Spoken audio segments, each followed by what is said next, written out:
Bismillahirrahmanirrahim. Assalamu alaikum. Welcome to Ali Ingza with our new video. Dear guys, आज हम जो बात करने लगे हैं यूज ऑफ वर्ब के बारे में और पार्ट 9 में हमने डेयर के मुतालिक बातें की. Now we are going to talk about something that is these are the three main things which are going to be discussed today. आज हम इन तीन बातों के मुतालिक बात करेंगे और hopefully you will enjoy at the same time the things which are going to be discussed today. तो देखें, सबसे पहले हम एक बात लिखी है, past is followed by past. जब किसी भी सेंटेंस के अंदर पहले वाले हिस्से में पास्ट आता है उसके बाद हम पास्ट इस्तेमाल करते हैं. अब दूसरी बात, यूज ऑफ नन और neither, we are going to talk about it. हम इसके मतलब बात करेंगे. और अगर किसी सेंटेंस में वन ओ एफ आव आता है तो हमें वहां पर वर्ब कौन सा इस्तेमाल करना चाहिए. तीन बातें हो गई. अब जो सबसे पहली बात है, देखें हमारे पास जो सेंटेंसेस होते हैं ना, कभी भी किसी एक लफ्ज़ को आप अगर अकेला इस्तेमाल करते हो तो अक्सर औक़ात ऐसा होता है कि लफ्ज़ अकेला इस्तेमाल करने से कोई मीनिंग्स आपको कोई इतने को शानदार नहीं देने वाला. मिसाल आपको मैं देता हूँ. जब आप कहते हैं फ़ाइन, तो फ़ाइन का मतलब अब बंदा सोचता है यार पता नहीं ये जो फ़ाइन है इसका मतलब है गुड या इस फ़ाइन का मतलब है कि जुर्माना हो गया है कोई. तो अगर जैसे एक बोर्ड लिखा हुआ था वहाँ पर था कि फ़ाइन फॉर पार्किंग हेयर, तो इसका मतलब ये निकला कि अब जो बंदे ने वहाँ पर गाड़ी पार्क कर दी बाद में उसे फाइन हो रहा था. तो इसका मतलब ये है कि लिखा तो उन्होंने यही था कि यहाँ पर अगर आप गाड़ी पार्क करते हैं तो यहाँ पर फाइन होगा. उस बंदे ने समझा कि ये जगह जो है ना पार्किंग के लिए अच्छी है. तो you are able to find out कि जब लफ्ज़ अपने सेंटेंस के अंदर इस्तेमाल होता है या कॉन्टेक्स्ट में यूज़ होता है, then it gives its exact meaning. जब आप ये कहते हैं कि येस हाउ आर यू और रिस्पॉन्स मिलता है आई एम फाइन, लेकिन उसके बाद यू शुड पे फाइन, तो आपको पता चल गया फाइन का एक जगह पर मतलब और है और दूसरी जगह पर मतलब इसका और है. इसी तरीक़ाकार से जब हम कहते हैं ये विंडो है, तो एक तो विंडो वो होती है कि जहाँ पर हम बैठ के दुनिया जहान को देखते हैं और दुनिया की खूबसूरती का जो रब ने नज़ारे बनाए हम उनको एंजॉय करते हैं. उसके साथ साथ एक जो है वो कंप्यूटर की भी विंडो है. तो आपको पता चल जाता है कि दरअसल whenever we are to say about the words they are always have the meanings whenever they are being used in a sentence or in a context. किसी context में use होता है. तो past के बाद past इस्तेमाल करते हैं. अब देखें हमने एक sentence लिखा है यहाँ पर कि he said that he is lucky.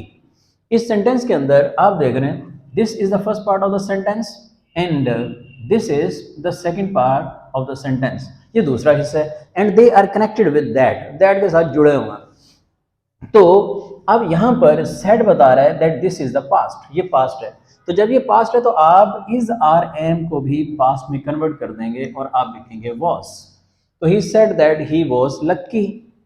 आपने देखा कि सेंटेंस के पहले हिस्से में पास्ट था, हमने दूसरे हिस्से में पास्ट लगाया. बड़ी सादा सी बात है, सिंपल सी बात है.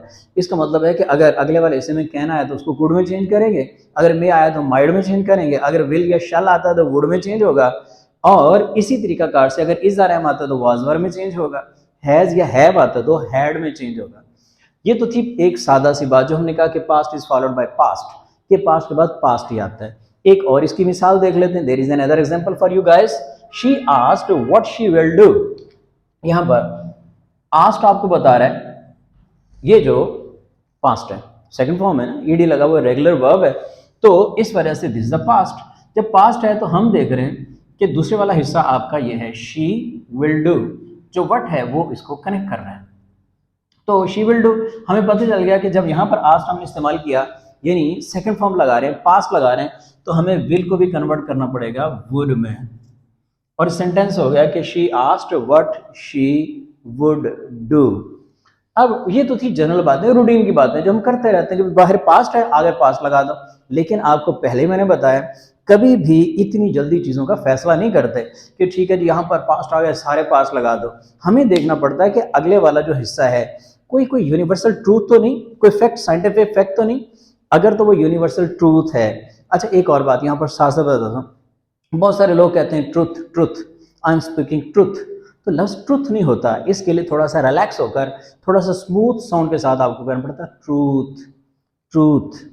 ऊ साउंड के साथ ऊ, थोड़ा सा लंबा इसको खींच लें ट्रूथ. इतना लंबा भी ना खींच लें कि बाद में सांस बराबर ना हो. सिंपल वी हैव टू से ट्रूथ नहीं कहना ट्रूथ, वी हैव टू से ट्रूथ.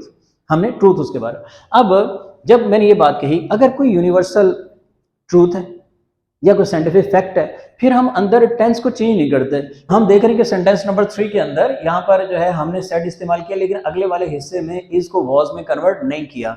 रीजन बड़ी सिंपल है कि कोई भी साइंटिफिक फैक्ट हो या कोई भी यूनिवर्सल ट्रूथ हो या फिर कोई प्रवर्ब होता हो, वहां पर जो है आगे टेंस को चेंज नहीं करते। अब सेंटेंस नंबर 4 की तरफ चलते हैं। हमने लिखा है कि नन ऑफ देम वर या वॉज हेयर। पॉइंट याद रख लें, जब भी किसी सेंटेंस में नन या नीदर आता है उसके बाद हेल्पिंग वर्ब या वर्ब सिंगुलर यूज होता है।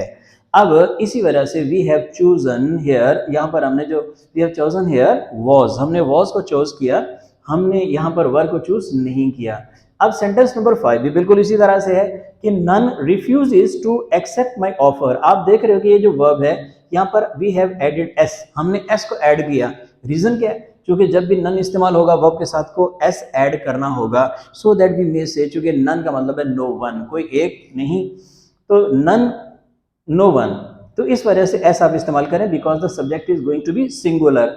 आखिरी पॉइंट हमारा कि जब भी किसी सेंटेंस में वन ऑफ आता है, वन ऑफ, तो उसके बाद एक तो ये बात है कि जो नाउन इस्तेमाल करते हैं वो प्लूरल होता है, none of the boys, none of the girls, none of them, यानी ये इस्तेमाल होगा। दूसरी बात ये है कि वन ऑफ के बाद आप लोगों को हैज या हैव, इनमें से एक को चुनना है। आपको पता है कि हमने यहाँ पर भी सिंगुलर को चूज करना है बिकॉज बहुत सारे लड़के इनके we are talking about one, हम उनमें से एक की बात कर रहे हैं।